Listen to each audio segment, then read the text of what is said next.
Hello everybody, Jason of Noise Revolution Cave for a beautiful Sunday. And if you refer to your program guide, Sunday is the Power Hour, folks. The TN80sR half-hour Power Hour, where you, the loyal friend of the channel, are a part of the show. You send your questions, you send your softball questions, you send your hardball questions, and I answer them all right here.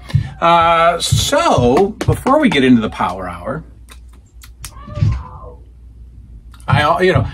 in Sundays in the house, this feels like just constant repetition, almost feels like a shtick, almost sounds like a performance. Sundays in the house, the children are on the PlayStation, okay? Finley, my 7-year-old, who's a little bit of a bigger boy, he's right above me, right there. And for whatever reason, he hops up and down and screams when he plays video games. So you will again hear the children. It's just part of the family. You're just part of the show, right? That's how it's going to be. We can't fight it. So a little bit of the news here, because the Power Hour is about a little bit of a recap too. Recap of the week, recap of some news. Based on, views, it looks like Wrestling with the Past is obviously the top show on the channel. If I can figure out a way to do that twice a week, I will. I probably should. I'll try. But, it's hard to watch it all and then, take pictures of some of the action, and it's hard to do. But we'll see. Maybe we'll make Power Hour or Wrestling with the Past a twice a week show. The LJN show is also a fan favorite, and even though we have probably well into the summer to go, maybe even, think about it, there's what, 60 figures or so? That's 60 weeks. So we're gonna go for a while on LJN's Revisited, but so there's no point in, I'm not gonna break any news, but after the LJN Revisited, we will do something else LJN related that you have experienced on the channel in the past, and we'll bring that back for a weekly show as well. All right, the big news of the day is I have decided to write a book. I'm gonna write a book. I wanted to. The channel started from an idea for a book. I wanted to write a book with the title of Whatever Happened to Friday Night Pizza, or Friday Pizza Night. I didn't know, but that was going to be the title of the book. Whatever happened to Friday Night Pizza, and then blah blah blah, collection of 80s memories. Well, the year that I thought about it, for Christmas that year, I got a book called Whatever Happened to Puddin' Pops. And it was my whole idea. It was, they did a Whatever Happened to. I don't know how well it sold. I had a copy of it, and I didn't like it because it was my idea. Well, I'm going to do it. The working title of the book is Boy Do I Miss ... an 80s kids. An 80s kids collection of memories, or I don't know, something like that. But boy, do I miss ... and then there'll be a subtitle. I don't know what the subtitle could be. A child's, a child of the 80s. I don't know. I'll figure out a title, but Boy Do I Miss is the title. I thought it was going to be Boy Do I Miss ... an 80s kids collection of memories. An 80s kids collection of memories and other, I don't know, whatever. We'll figure it out. An 80s kids collection of memories, maybe? I don't know. Boy Do I Miss. And one of you who views the channel, I will be contacting soon to make a little bit of an offer to be a part of the book, to be a part of the... well, at least the book cover. I think Mike D knows who I'm talking about. So we'll see about that. But I'm going to do it. And Amazon publishes it for you. So the book will be, I'll put the book up on Amazon. And then when you order it, Amazon makes it for you. So we'll see. You know, soft cover, hardcover, they make it for you right there at Amazon, right? So I'd like to get copies of for myself, but that's if you go through a publishing company. I don't think Amazon gifts you a book, because I wanted to have like, you know, 30 of them here and just sell them myself. But I think that's too much of an investment to get, you know, 50 books printed and then sell them each for, you know, 20 bucks a piece or so. I think it's risky. So you let Amazon take a percentage, but then you don't have hard copies of your own book to send off to people or whatever. So we'll see. But I'm going to do it. And there's a program on Word that formats a book for you, you know, and I'll mess around with that. I'll take a look at that. And so I figure, you know, maybe 200 pages or so. So that would mean maybe 20 memories, 10 pages each, you know, so 20 chapters, 30 memories, 5 pages each, you know, 8 pages each. I don't know. We'll see. Obviously, a lot of the book is going to be what we've already talked about here, but it'll be cool, and I think there'll be a softer side to it. I think there'll be a more personal side to it. You know, boy, do I miss, you know, when my parents were married, and then there'll be a chapter about divorce and things like. It won't be a memoir per se. It'll just be, I don't know. It'll be cool. So that's what I'm going to do. That's the news. All right, so let's get into the questions for the Power Hour. Collectors Entertainment Network. My man Anthony still has... Yeah, we still got a lot of questions from people that I haven't even gone through, and then there's still some in my email, but we'll get to them. So here we go.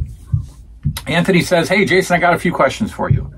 What WWF magazine cover do you think is the most visually iconic? I thought about this in the car because I knew I'd be answering this question, and I'm picking two. And I think I have one of them. I know I have one of them, but I didn't grab it for the video. They're actually right there. I could probably grab it, but the two that I chose was, first of all, the WrestleMania 4 cover that shows off the, it's either pre-WrestleMania 4. I think it's post. Yeah, it's after WrestleMania 4 because they recap WrestleMania. But it's got little squares on the cover, and it's got all the guys from the tournament, I think, are in it, or most of the guys from the tournament are in it. And the reason I picked that is because that was not only visually iconic cover, but it was iconic for the WWF and for us as kids, because if we watched from '84 on, as most of us did, we didn't know the WWF without Hulk Hogan as champion. We couldn't, you know, we didn't know any other WWF. And WrestleMania 4 was the crowning of a new champion for the first time in our fandom, right? WrestleMania 4 was only 89. No, it was 88. WrestleMania 4 was 88. So in that 3-year tiny little span, the whole landscape of the WWF changed, and our lives changed because Hulk Hogan lost the belt.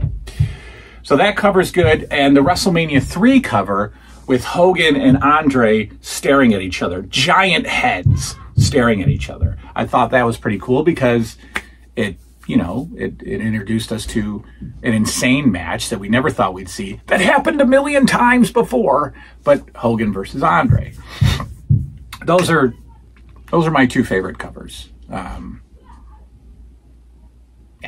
Flair on the cover of one was pretty good, but that's getting a little bit out of my range of interest.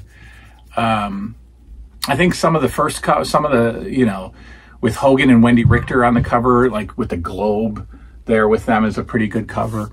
But the two I mentioned are, for me, the most important.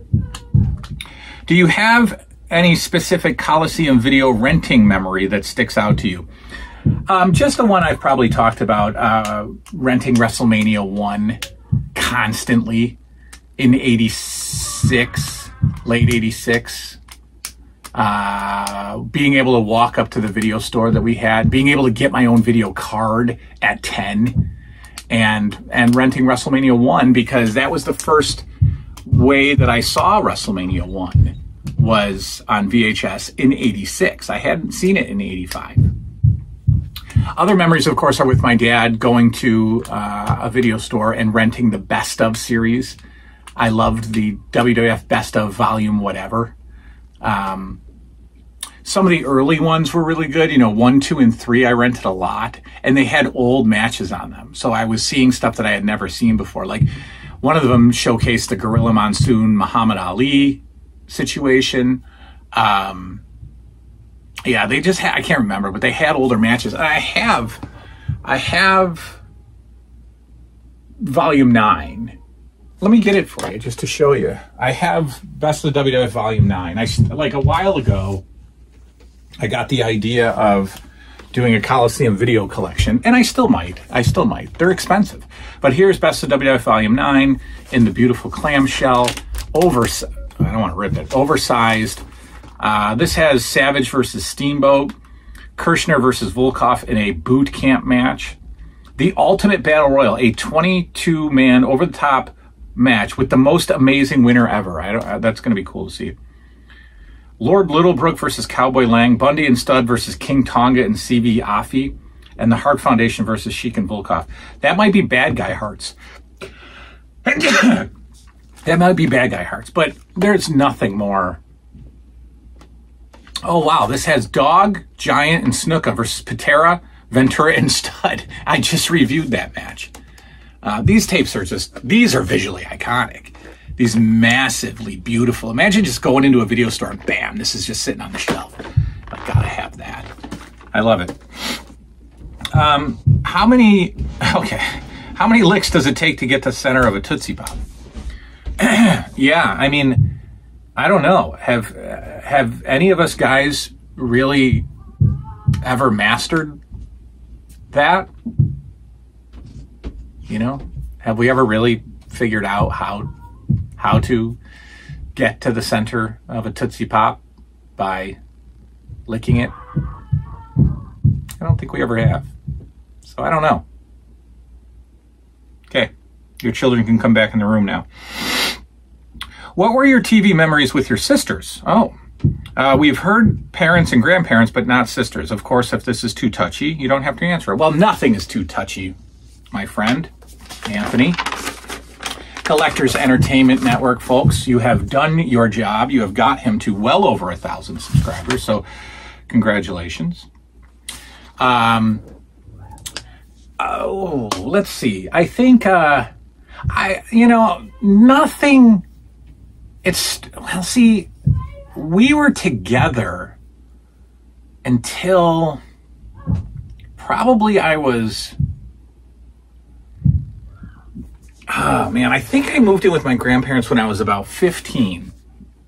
I used to always just naturally say 12, but I didn't live with my grandparents when I was 12. I think 15. And so one sister would be 13 and the other would be 10, I think.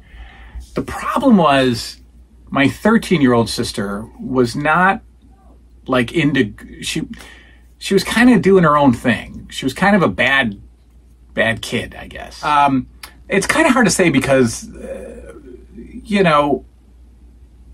I lived with my sisters until I was 15, and some early TV memories are really the only things that stick out memory-wise are just Nickelodeon. You know, we would watch Double Dare. All three of us would watch Double Dare together. And I think we would, oh yeah, okay. So all three of us would watch Double Dare together. We would watch You Can't Do That on Television together. And we would figure out a way to play You Can't Do That on Television with water. So like the girls would like get shorts on or something and sit in the bathtub. And they would like sit in the bathtub together and do a show about like, oh, blah, blah, blah, I don't know. And then when they said, I don't know, or they said water, I would dump water on their heads. That's a weird memory. We watched a game show together. I think it was called Treasure Hunt. and we would watch the game show. So Treasure Hunt was basically, there's a $25,000 check hidden in one of like 50 boxes on the stage. And whatever you do in the game, I don't know, but at the end you can pick a box, right? And you know, and if it had the check in it, it would, but sometimes it would have like a can of tuna fish or, you know, a television, whatever. It would, you get some good prizes, some crappy prizes. I think the crappy prizes were called clunkers, if I'm remembering right. But then like the ridiculously lucky person would pick the one with a big oversized $25,000 check. Well, my sisters and I would play that game too. We would find boxes all around the house, and we would use anything for boxes, you know, coffee cans, laundry baskets, whatever. And we would put our toys in them, and whoever picked, you know, I don't know, like I would win one of their stuffed animals or something. I don't know. But that's about it for you know, the Wizard of Oz, the the yearly Wizard of Oz showing on CBS. We would watch together. They have to have been sitting down there with me on Saturday mornings watching cartoons, but I don't remember specifically. So, yeah. All right, that's Anthony. Thank you very much, sir, for your questions. Let's go to Lisa E. Let's try to finish up her her recent batch. No, this is her first batch. She has more questions sitting in my email. She says, do you deal with more than just addiction in your job? Are you happy with what you do at work? What was the main reason you chose that line of work? So, yes, I deal with a lot more than addiction at my job. In fact, addiction is sort of almost like a 70-30 or maybe an 80-20. I deal with more mental health. So for those who don't know, I have a mental health practice in town about 3 minutes from my home. And I have, you know, an office, and I take insurance, and I see patients for counseling. And I do mainly mental health, actually. So depression and anxiety and stress management and grief and marriage counseling and things like that. 95% of my case, my patient load is using insurance. Very small percentage self-pay. Insurance is much more lucrative than a self-pay person, because I feel awful overcharging a person who can't use their insurance. Addiction does come through the door a lot. And prior to being self-employed, when I would work for hospitals or clinics or whatever, and be miserable, I did more addiction. In fact, one time I worked for an outpatient addiction treatment program and just did addiction. So right now there's a small percentage, I'd say about 20% come to me for addiction. And unfortunately, well, not unfortunately, but it's usually harder addictions, to substances anyway. You know, it's usually the opiates, because I'm connected with a doctor who provides Suboxone, which is a med that opiate addicts will get on to sort of suppress the cravings for opiates. It blocks the opiate receptor in the brain. Some say it's a synthetic opiate. I'm not sure, you know, all about that, but it keeps people from, well, ideally, it keeps people from using opiates, which obviously could include heroin. And those folks have to be in some kind of counseling if the doctor is prescribing the Suboxone. So I'll see a lot of those patients, and that's difficult because that's a risky population. They're not ever really out of danger. You know, somebody could, you know, people have certainly sold their Suboxone and continued to appear that they were taking it, just so that they could continue using opiates. Opiates are scary because, you know, you want sobriety, you want people to be clean, But a clean heroin addict is a very dangerous, is in a dangerous position because, you know, you celebrate 6 months clean, you celebrate a year clean. I get nervous because a relapse now at this point in time has a higher chance of being fatal because the drug has been out of their system for so long. And just naturally, they go back and they use the amount that they were used to using when they were addicted, and they overdose. And that has happened a few times throughout my career. It happened most recently about 6 months ago.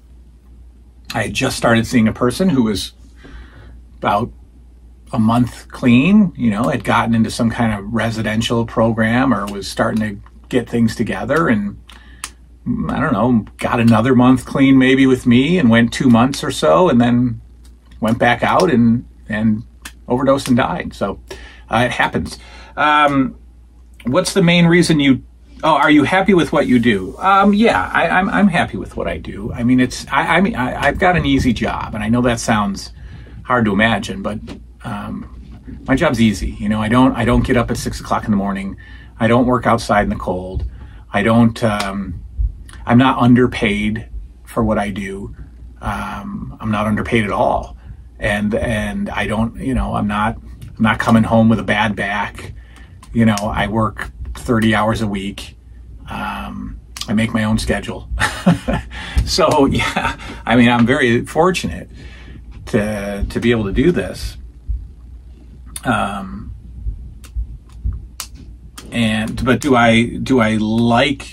am I happy doing what I do? Sure, of course. I wouldn't be able to do what I do if I wasn't happy doing it. It can be emotionally draining sometimes. But you'd be surprised to know that it's not as emotionally draining as you'd think, because in this field, you have to be able to, you know, separate yourself from the stuff that you're hearing in your office. You know, care about it, work as hard as you can, get somebody as much help as you can. When I walk out of the door, I'm, you know, for the most part, I'm done, you know. And I think that's allowed me to stay fairly healthy all these years mentally, hearing all kinds of awful stories. What's the main reason you chose that line of work? I had no idea what I wanted to do. No idea what I wanted to do. I graduated high school, barely graduated high school. In my senior year of high school, I had no idea what I was going to be, but I was working in the mall and I was in management. So I was a store manager of 3 stores during my run. I was a store manager first at Lids, the hat store. That just resulted in stolen hats and a girlfriend in the assistant manager. I was the store manager at Aeropostale. That resulted in a girlfriend and running the store into the ground. And then I was at Finish Line, which resulted in a couple of girlfriends and, not doing a good. So my time in the mall was just this big social experiment. And I can tell you it was the greatest time I'd ever had. So at that point in time, I just figured, I was 21, 22. I just figured that I would be in retail. I just figured that I would just stay in the malls and just build up stores. And then, if you're a store manager and you're into it, you have, the next step up is district manager. And I thought, I'll just do that. But I was never responsible enough. I was never serious enough. I just didn't, and it was killing me. Like I started to hate it. I started to hate customers more than you could imagine. I hated the hours. I hated working on holidays. And my dad, bought me a car and said, I'll buy you this $1,200 Beretta. I remember in like 1997 or something, if you go back to college. And I went to a community college and then promptly dropped out a few weeks later and then went to work at the mall. And then the next year I went back to college and woke up with a master's degree. I for some reason I was at MCC, which is our community college. I just started taking classes under the umbrella of human services, and I just figured those were easy because it was like sociology and things like that. And then I met the children's mother in my second semester, and she was going for her social work degree, and so she was finishing up at MCC. And she was going to go to Brockport. Well, we started dating and everything was like very serious. And I was a semester behind her. So when she went to Brockport, I just left MCC and went with her to Brockport and had to finish up one more semester. And then I got into the bachelor's program for social work. And then in this field, you know, you have to get a master's degree or else you're not going to go anywhere. I ended up with a master's degree and just kind of wound up in the field. I don't think I had a passion. I didn't have an interest in it throughout, you know, prior to college. It wasn't like I was 16. It was like, this is what I'm going to do. I honestly had no idea what I wanted to do as a kid, as even a senior in high school, as even a 19-year-old, 20-year-old guy, I had no idea what I was going to do. So that's kind of how it happened. I worked for several years in lots of different places. I also stayed at each place about a year because I hated it. You know, mental health in the system is awful. You know, so if any of you guys are parents and your kid needs to get into mental health, do not do a clinic. Do not do your hospital clinic. Do not do your county clinic. Don't do any of those. Find a private practitioner. Clinics are, they're awful, you know. They are, you can't, you know, it's hard to mix business with people, you know, with mental health and addiction, because the business side starts to take over and people start becoming just numbers. And I call it factory line mental health. You know, the clinics want you to see more people in a week than there is time in a week. And, you know, they get angry. I remember when it was almost done when I, you know, was working for this, you know, for the biggest hospital one of the biggest hospitals in upstate New York, the University of Rochester. And,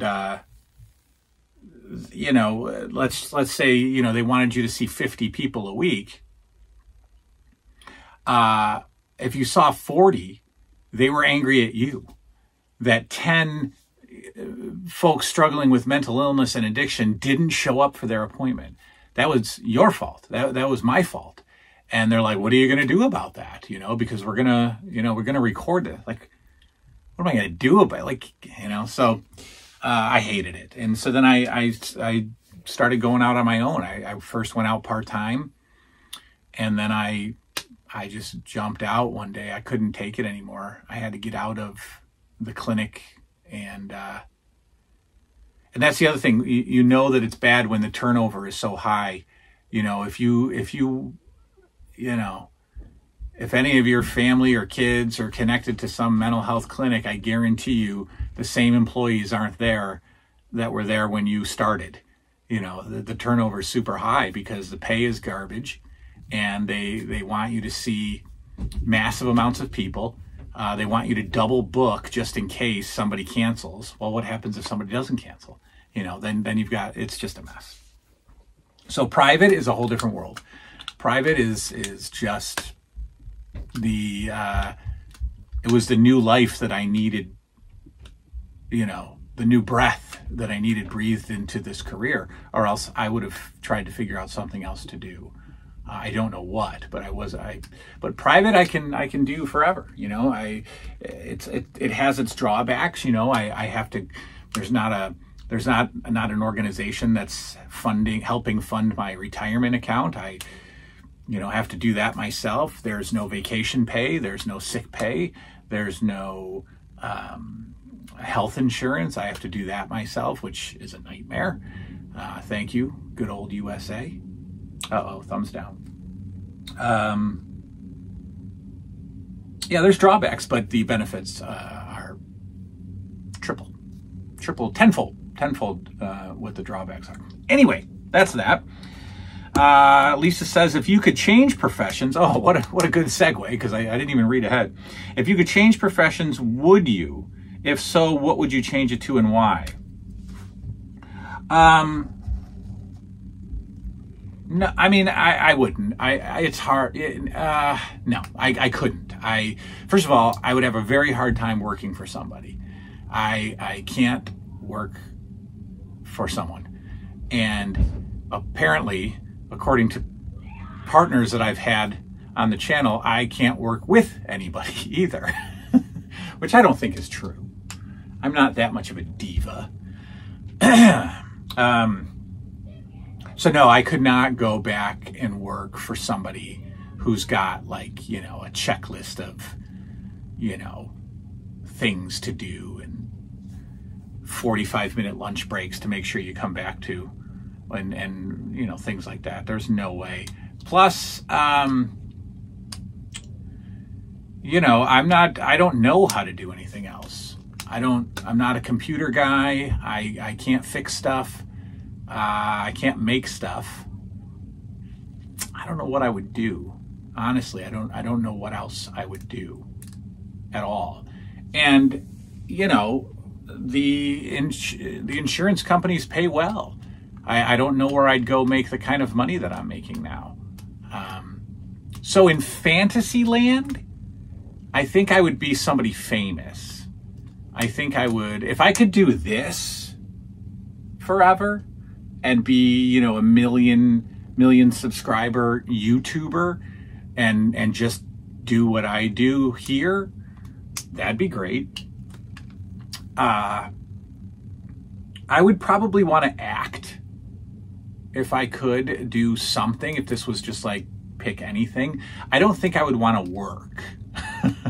I think I would want to act and be an actor. I would want to be like, you know, I imagine the life of like Tom Cruise or Brad Pitt or Harrison Ford or guys that are just like iconic actors, and what their lives are like, you know, and how probably peaceful their lives are. You know, I don't know, but that's just like weird fantasy. I think that's about it.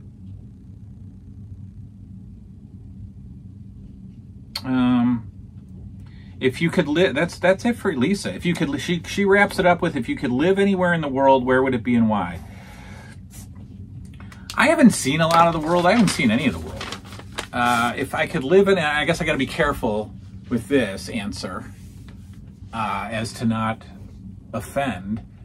I would want to explore outside of the U.S. for sure. I would want to explore the U.K.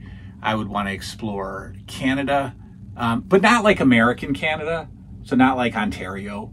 I would want to go up into, you know, Ottawa or Montreal or Calgary or something like that, you know, because when you cross the border, you're still in, you know, you're in Niagara Falls. You know, come on.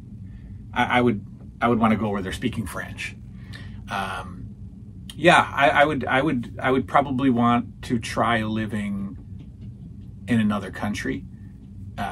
My field is not that popular in other countries because my opinion is that people are happier and they don't need a whole lot of me. Opinion. Many of you watch this from other countries. Let me know. Our private therapists, not clinic therapists, because I can never do that again. Our private therapists, are they essential in your area? Are they easy to find? How does it work when your guys' health care is covered? You know, you have universal health care. You don't pay out of pocket for therapy, or do you? You know. Anyway, yeah, I would definitely want to try a new culture. Absolutely would want to try something. I think Ireland's kind of in trouble right now. I would want to live somewhere peaceful. I don't want anybody invading, so I'm not going to live anywhere where stuff is happening. So Montreal, Canada, you know, Montreal, Ottawa, Calgary, Quebec, definitely.